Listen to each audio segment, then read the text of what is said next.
Hello and welcome to Turn 1 Sol Ring. This week on So You're Building, we're going with a deck that I personally hate to play against. It's the Vampire Tribal deck from Commander 2017, Edgar Markov. There are two reasons I hate this deck. One, the free creatures that this deck makes, and two, the fact that you don't even have to play your commander to win. I never liked Eminence as an ability because I think it's a really cheap and autopilot-y ability. Now, Edgar himself does make a really good finisher, and when he's on the field, there's going to be a lot of hate coming his way. Now, looking at some strategies to consider with Edgar, I'd want to take advantage of the creature advantage he creates for us, and continuously exploit it. This is a deck that can come back quickly from field wipes and can often dominate after one. So, let's check out some pieces for this deck. Quick side note, I am assuming you bought the Precon deck and are looking to upgrade it. For that reason, I did my best to not include any of the cards from the Precon in this video. For some creatures to consider with this deck, Ixalan seems to be a great place to start.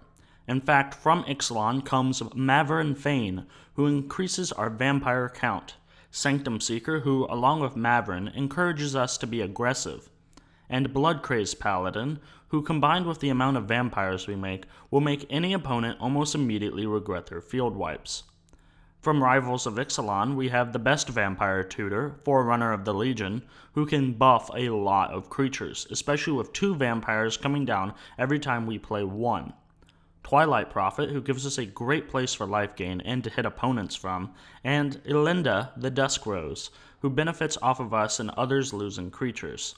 One non-Ixalanian vampire to consider is Olivia Voldaren, who is an absolute force in this deck, helping us take our opponent's creatures, buffing herself, and generally letting us have a good time. Now, we make a lot of vampire tokens, but how would you feel if instead they were 4/4 flying angels with vigilance? Divine Visitation and this deck are absolute killers together because all of a sudden you have an army of angels ready to destroy any opponent almost within a couple of turns.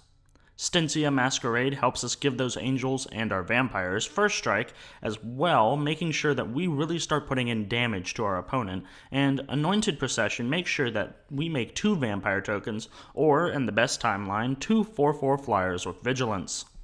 Some good tribal artifact pieces to pick up are Vanquisher's Banner, buffing our creatures and giving that oh-so-precious card draw that I love, Herald's Horn, which makes our vampires cheaper and potentially gives us more card draw, and Urza's Incubator, which makes our vampires cheaper.